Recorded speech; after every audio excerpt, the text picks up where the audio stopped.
Hello students, welcome to EPG Pathshala. I'm Dr. Hemraj Verma and I'm from DIT University Dehradun and I'm working as an associate professor in Department of Management Studies there. Today we are going to talk on module Introduction to Quantitative Techniques under the paper Quantitative Techniques for Management Decisions.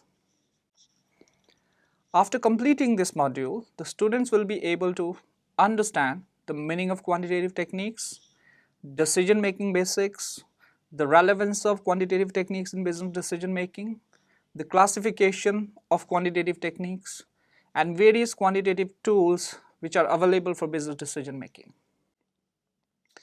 Quantitative techniques can be defined as collection of mathematical and statistical tools that are used to provide powerful means of analysis using quantitative data for effective decision making in business. These techniques involve systematic and scientific methods of solving complex problems for taking effective business decisions. Quantitative techniques involve the use of numbers, symbols, mathematical expressions, and other elements of quantities and serve as a supplement to the judgment, intuition of the decision makers. These tools help business in optimum utilization of limited resources. Decision making basics. Decision making pervades all aspects of business. The word decide has been derived from Latin prefix de and the word cedo, meaning of and to cut respectively.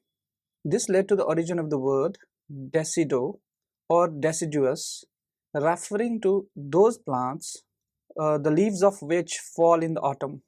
But that is the only one meaning of it. The other word derived from it is decide, that means take the plunge, suggesting the meaning of which making a wrong decision provokes the fear of falling. The decision making process. Decision making is a systematic process involving several steps such as identifying the problem or the issue, identifying decision criteria, allocating weights to decision criteria, generating alternatives, evaluating and choosing an alternative, implementing the decision alternative, and finally, evaluating if the decision alternative was effective or not. For example, if an organization is deciding to buy laptops for its 500 employees, then it needs to first find out why these laptops are needed. What kind of configuration is needed in those laptops?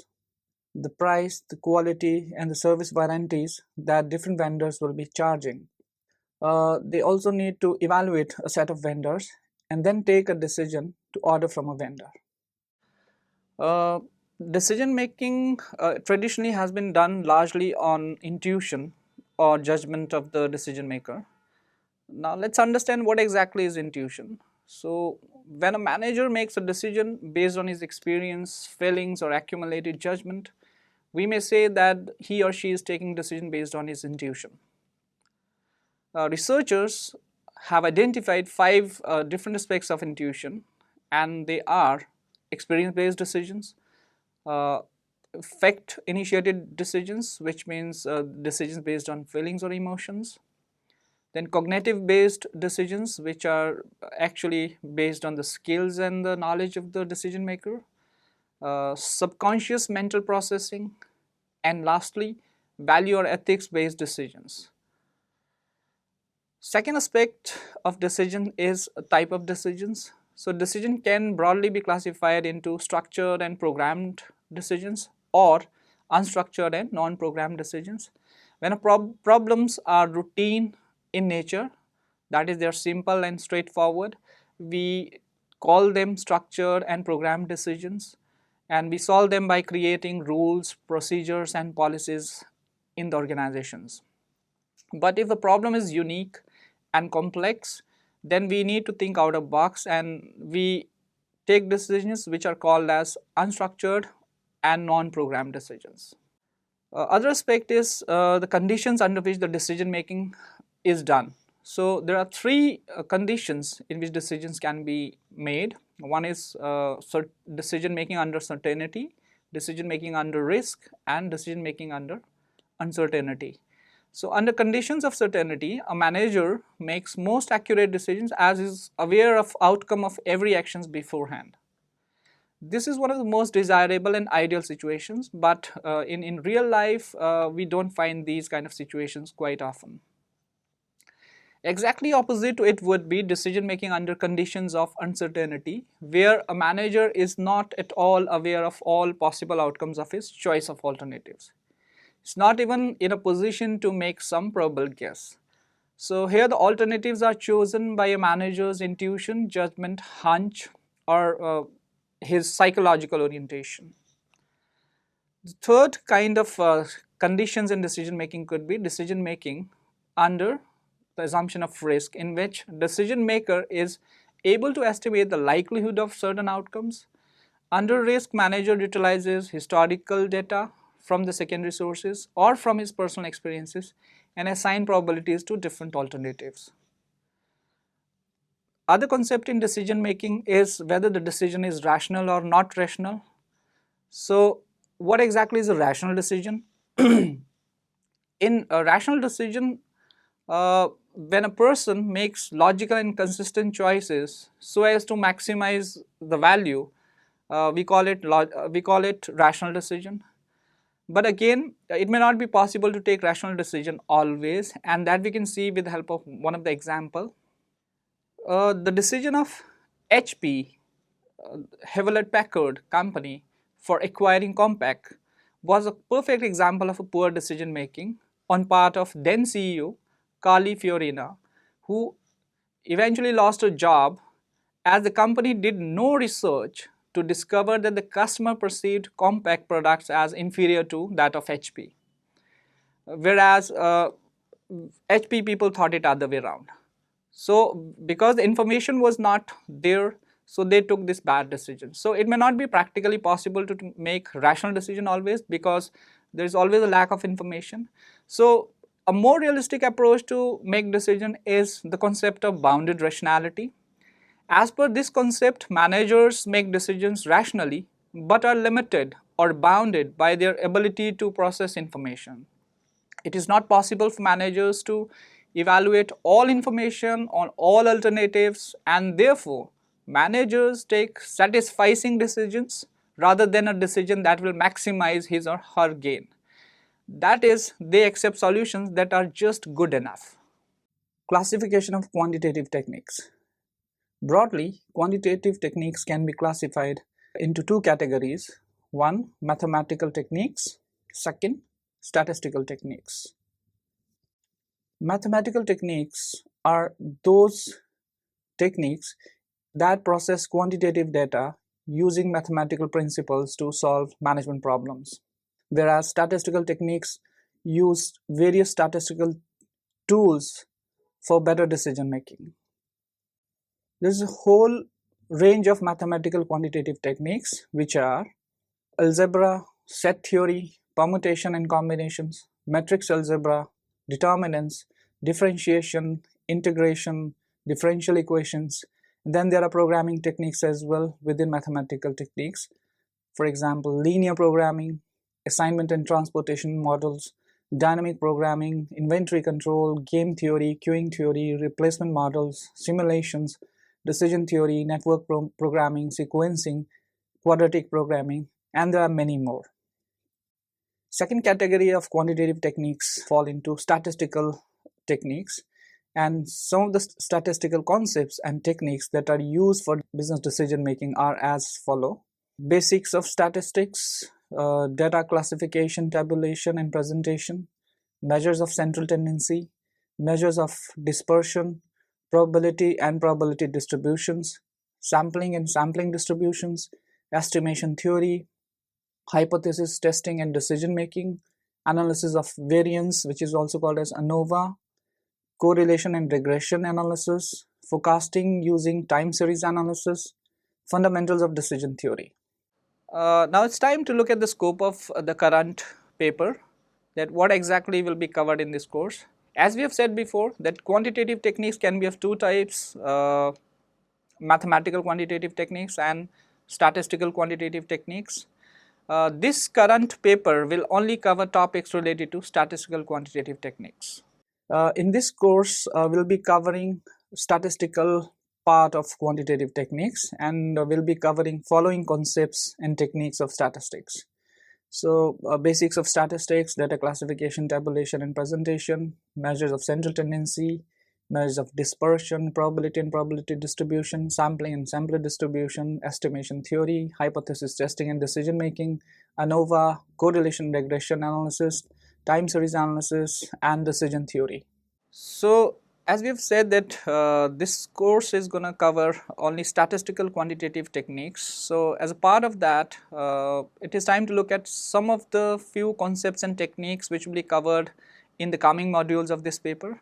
So beginning with basics of business statistics. So how we can understand statistics is that it's a science that deals with collection, analysis, interpretation and presentation of numerical data. That is as per the Webster's third new international dictionary. Broadly, statistics can be classified as descriptive and inferential statistics, whereas descriptive statistics deals with gathering data of a group to describe or reach conclusions about the same group. The statistics of this kind of is called as descriptive statistics. An example can be taken if an instructor gathers information about marks scored by students in his class and he summarizes the information to reach to conclusions about the class, then it will be an example of descriptive statistics. On the other hand, inferential statistics is that kind of statistics when a manager or researcher collects data from a sample and uses the sample statistic to reach to conclusion about the population characteristics. We term it as inferential statistics. The data gathered from sample are used to infer something about a larger group. Second concept which will be covered in the coming modules is data classification, tabulation and presentation, which you'll learn in detail there, but here I'm giving you the brief view. Normally raw data or the ungrouped data is cumbersome to handle and interpret. Therefore, it is slightly difficult to come out with meaningful information for decision making based on raw data. So in statistics, there are several tools available for summarizing and presenting the data in an attractive way, which are easy to read and understand. Some of these are frequency distributions, stem and leaf plots, histograms, frequency, polygons, ogive curves, box plots, bar charts, pie charts, Pareto charts for single variables, and scatter plots for two or more variables. Key statistical concepts and techniques under which this is measures of central tendency. Many a times we feel the need to describe a given data set with one single representative value, usually a middle value. This representative central value of a data set is called as measure of central tendency and can be in the form of mean, median and mode. Here, mean can be understood as the sum of numbers divided by number of values in a data set. Median can be understood as a middle value in an ordered data set, and mode is the most frequently occurring value in a data set. Now, in the following example, as you can see, marks are given as 35, 35, 35, 50, 60, 65 and 70. So in this data set, mode will be 35 because it is occurring 3 times. Median will be 50 because if we arrange this data set in an increasing order, then 50 is the value that is coming in the middle, and mean will be calculated as sum of all these values divided by total number of values, that is 7, which will be equal to 50. For example, a professor of statistics would like to know how his students have fared in business statistics course. So he can calculate mean marks and find out how many students are above average or below average. Similarly, a shoe manufacturing company may be interested in knowing which number shoe shall be manufactured in the factory to earn maximum profit. In this example, the company would prefer mode as a representative value to align its manufacturing resources better. Measures of dispersion. These are also known as measures of variability in the dataset, as these measure distances of dataset values from the central representative value, such as mean, median, or mode. Two most commonly used measure of dispersion are variance and standard deviation. Variance represents average squared deviation of a given values from actual mean in the dataset, and standard deviation is calculated as the under root of this variance. Both of these measures of variability give an idea of shape of frequency distribution. That is, if the values in the dataset are closer to each other, that is mean, then its variance is likely to be very less. And measures of dispersion can be used in number of ways in business decision making. For example, if there is a high variance in the life of a LED bulb, then customers are less likely to buy it. Similarly, if an IPL team owner is buying players for its teams, and if they find that there is a player who has a high batting average but at the same time high standard deviation, the chances are that the team owner is less likely to buy that batsman. Measures of dispersion.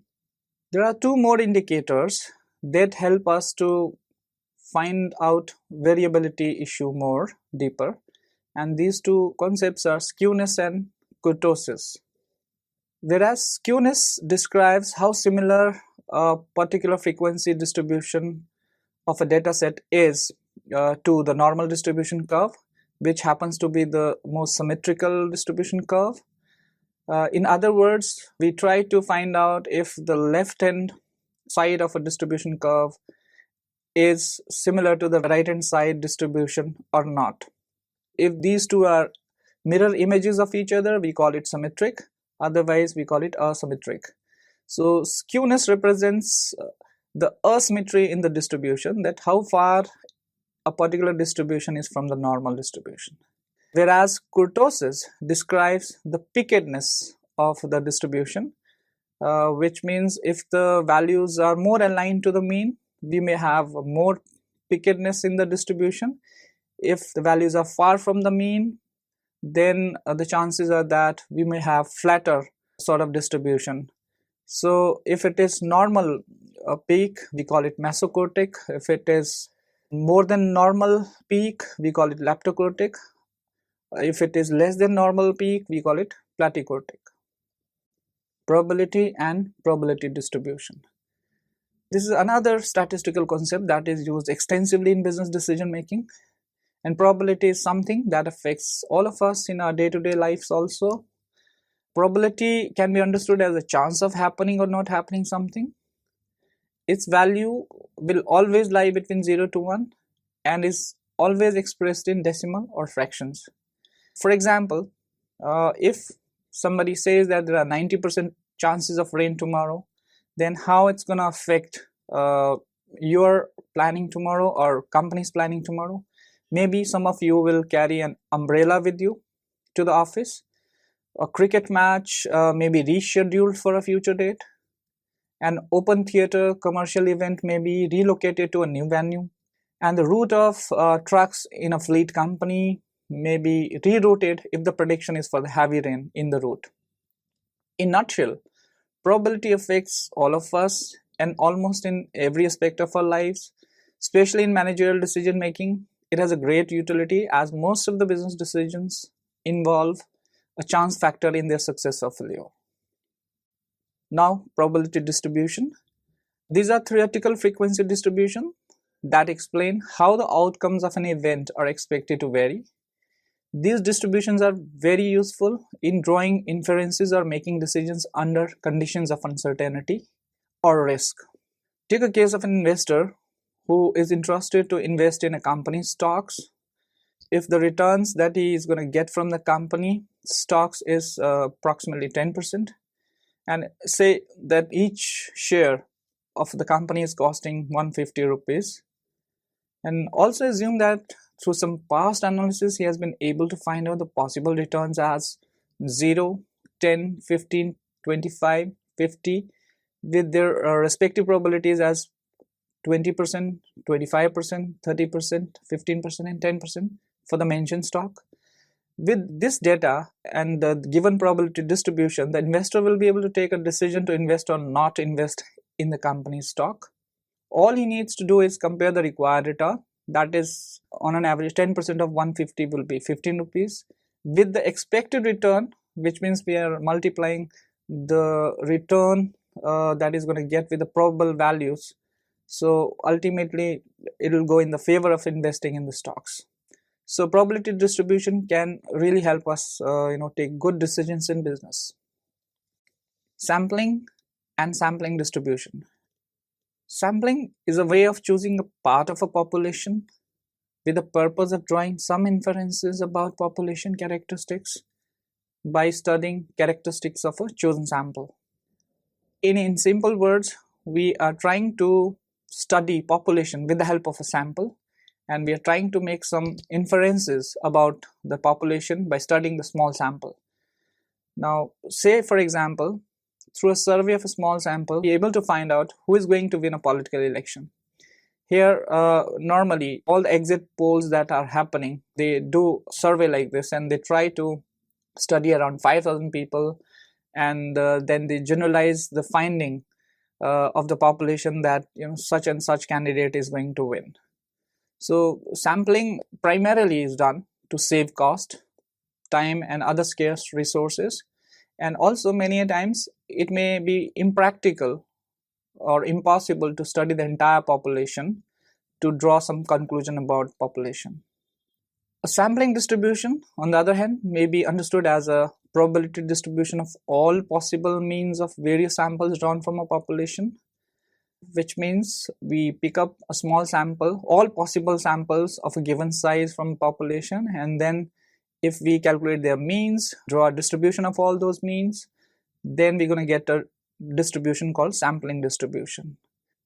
For example, if we wish to know the average mileage of cars of a company, and let's say in our population we only have 4 cars, and we choose a sample of only 2 cars at a time, so we're going to have 6 sample combinations of the cars, that is AB, AC, AD, BC, BD and CD. Now if we take the mean of mileage of every sample combination and draw their frequency distribution, it will be called as sampling distribution of the means for the population of cars. The next concept in statistics is estimation theory. We estimate the characteristic of a population from a sample in a way that the estimate reflects the true population characteristics to the closest. It has a lot of utility. A marketing manager would estimate the demand for its products in the forthcoming year. A production manager may estimate the raw material requirements. Similarly, an HR manager would like to estimate manpower requirements, and also a finance manager would like to estimate fund requirements for the next financial year using a small data set from the past available data. While estimating, there can be 2 kinds of estimates. One can go with the point estimate, which means we have a single value, single number through which we estimate a population parameter, or we can also have an interval estimate, a range of values within which a population parameter will fall can also be given. Now how these work, we can understand with the help of an example. Say if a manager is making a point estimate about demand, she or he may come out with a single number such as rupees 100 crore, whereas interval estimate of demand forecast will be in a range of, let's say, 75 to 125 crore. It's very obvious that if we give a point estimate, the chances of us being wrong are more, and if we give interval estimate, the chances of our being correct with certain probability are more. So in business, we tend to use interval estimates more. So traditionally, most of the decisions were largely based on hunch, but now with the help of quantitative techniques, that is statistics, we may be using estimation theory to reach approximately to a rational decision. Still more, the other important concept in statistics is hypothesis testing and decision making. In business, we always make one or other claim about possible situations or the outcome of a decision. For example, we may always guess that or may claim that internal recruitment is a more effective source of recruitment. Older employees are less efficient. Females are getting less salary than males. So all these are examples of some of the claims that we can make in an organization. So a hypothesis is nothing but an assumption or the claim that we make about population parameter, which means population parameter means here population mean, standard deviation, or population variance. Since most of the times it is not possible to study whole of the population due to time and resource constraints, so that is why we make an attempt to estimate a population parameter using a sample statistics, which means sample mean, sample standard deviation, or sample variance. To test the validity of a claim made about a population, a sample data is collected and then we find out the difference between hypothesized value and the actual value of the sample mean. Then using probability distribution, in this case sampling distribution, we find out if the difference is significant or not. This significance difference is not merely determined by intuition, but rather it is concluded using statistics. Say for example, a business school claims that an MBA graduate in their campus gets an average salary of rupees 10 lakh with a standard deviation of rupees 10,000. To test this claim, you picked up a sample of 49 passed out students of that college and then calculated their average salary as 9.95 lakh per annum. And by intuition, you may always conclude that the difference between a population claim that was 10 lakh rupees and the sample value that you had collected was 9.95 lakh, and this difference is very small, that is of rupees 5,000 only. So you may treat it as insignificant. However, if we use statistics, we may find it other way around and we may have to reject our null hypothesis. So hypotheses are conventionally formulated as null and alternate. So what exactly is a null hypothesis? So null hypothesis represents a situation of no change, status quo, no impact or no relationship between variables of interest. Whereas an alternate hypothesis is exactly opposite of what is there in null hypothesis. That is, we always say there is a significant change, there is a significant impact of one variable on another, or there is a significant relationship that exists between the variables of interest. This hypothesis testing can be done using several kinds of tests. For example, z-test, t-test, pair t-test, independent sample t-test, chi-square test, f-test. In fact, there are many more which you will study in the coming modules. Analysis of variance, or popularly concept in statistics is known as ANOVA.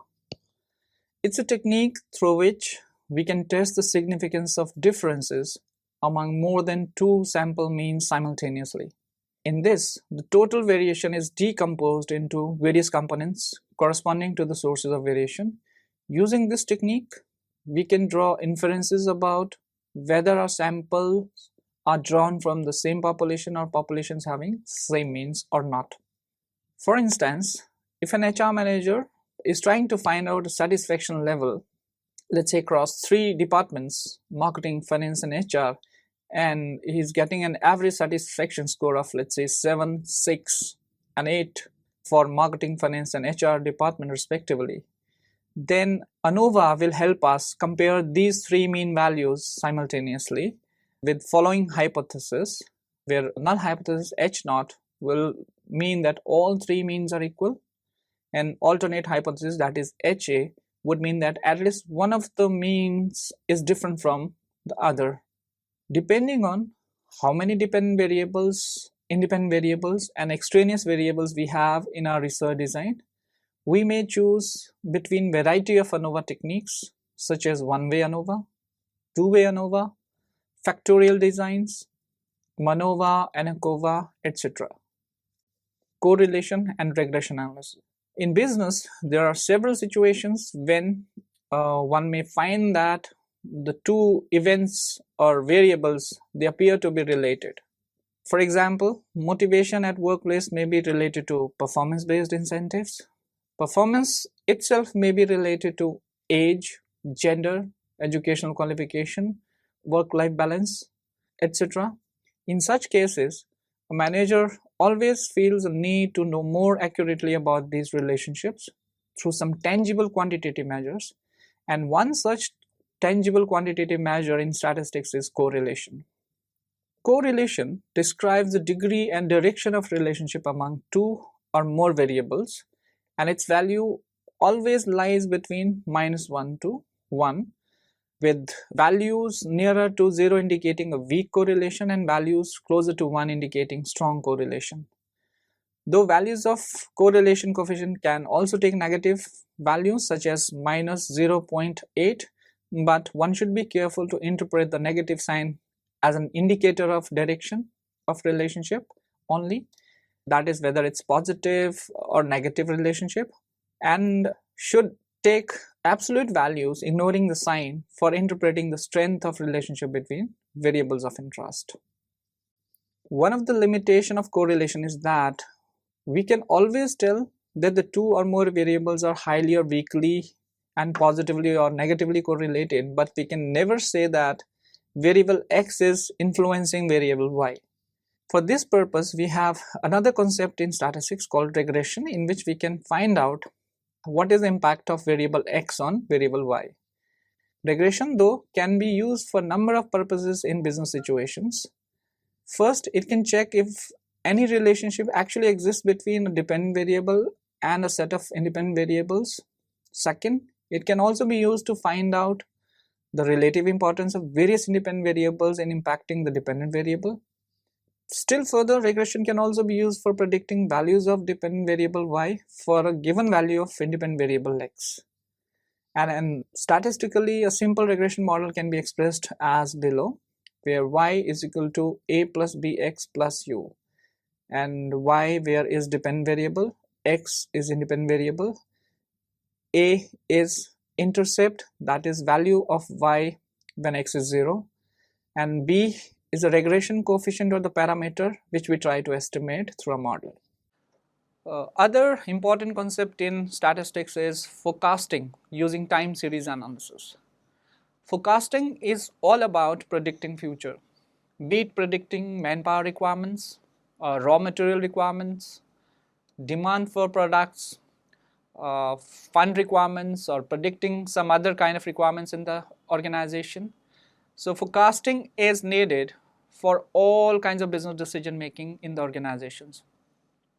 In fact, virtually every functional area of the business, including production, sales, HR, transportation, distribution, or inventory, maintain time series data which can be utilized for coming out with some forecast which can be utilized for taking business decisions. For prediction, time series forecasting is one of the popular technique that makes prediction using data gathered on a given characteristics over a period of time. For instance, sales data of past 10 or more years can be used to predict the sales for forthcoming year. Time series forecasting techniques takes into account the changes happening in characteristics such as sales by examining their patterns, trends, cycles, etc. There are various methods available for time series forecasting such as naive method, moving average method, exponential smoothing, regression trend analysis, and decomposition of possible time series factors. Decision theory. The decision theory deals with those mathematical and statistical approaches that enable a decision maker to evaluate and judge the best available alternative opportunity. Decisions are generally made under three kinds of conditions or situations, that is decision making under certainty, number 2 decision making under uncertainty, number 3 decision making under risk. Most of the decision problems will have three important variables, namely decision alternative, which means the options available to a decision maker out of which he or she has to make a choice. Number 2, states of nature, That is the situation or the conditions that arise after the decision has been made and over which the decision has no control.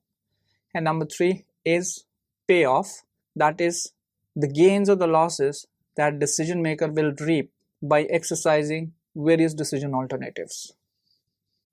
The decision theory can be understood with the help of this example, where the 3 aspects, that is decision alternatives, states of nature and payoffs, are shown in the table below, where we are trying to find out what is the yearly return of an investment of rupees 10 million rupees.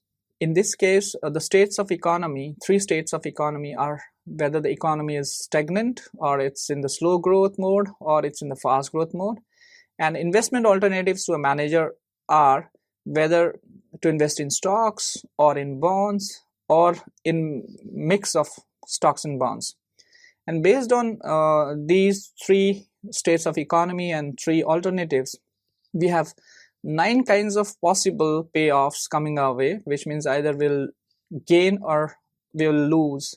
So the expected returns from these 9 combinations are, if, as we can see in the first cell, if we choose stocks in stagnant economy, the chances are that we're going to have 10% loss on our investment.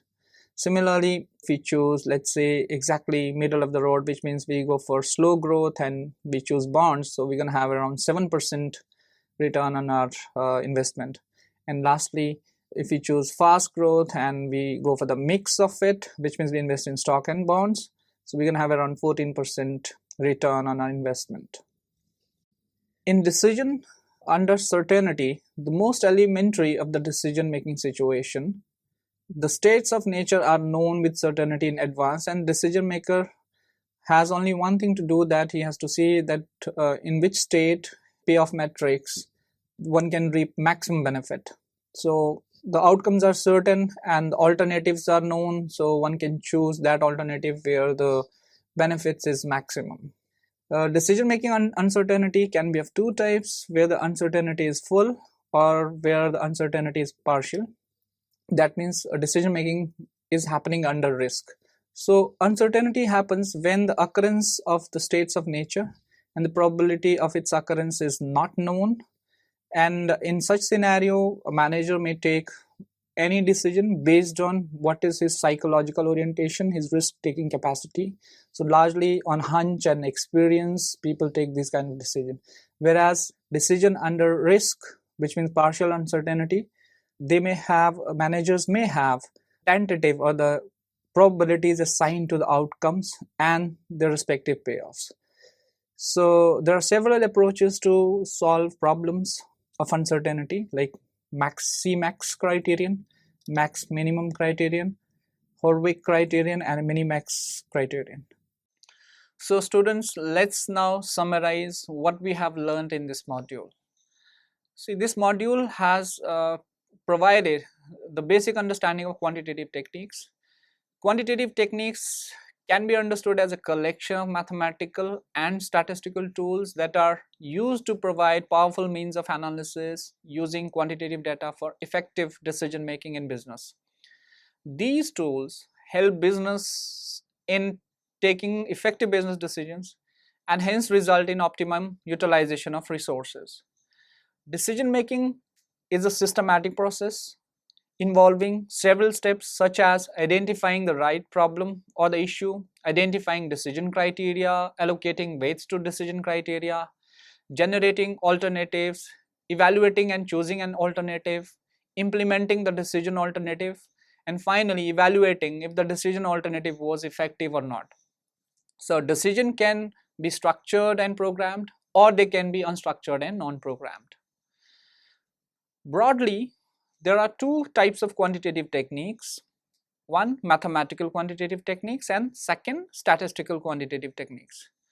While the mathematical quantitative techniques include wide range of tools such as algebra, set theory, permutation and combinations, matrix algebra, determinants, differentiation, integration, differential equations, etc., and several mathematical programming techniques such as linear programming, assignment and transportation models, dynamic programming, inventory control, game theory, queuing theory, replacement models, simulations, decision theories, network programming, sequencing, quadratic programming, branch and bound techniques, etc. And these techniques use largely mathematical principles to solve business problems. But this part is beyond the course of this current paper. The second part, which is statistical quantitative techniques, which forms the main content of this paper, uh, it includes statistical concepts and tools such as data classification, tabulation and presentation, measures of central tendency, measures of dispersion, probability and probability distributions, sampling and sampling distributions, estimation theory, hypothesis testing and decision making, analysis of variance, correlation and regression analysis, forecasting using time series analysis, and decision theory, etc. for effective decision making. The current course covers statistical quantitative techniques, as I've already said, and it excludes mathematical quantitative techniques, as that is beyond the scope of this course. Thank you so much.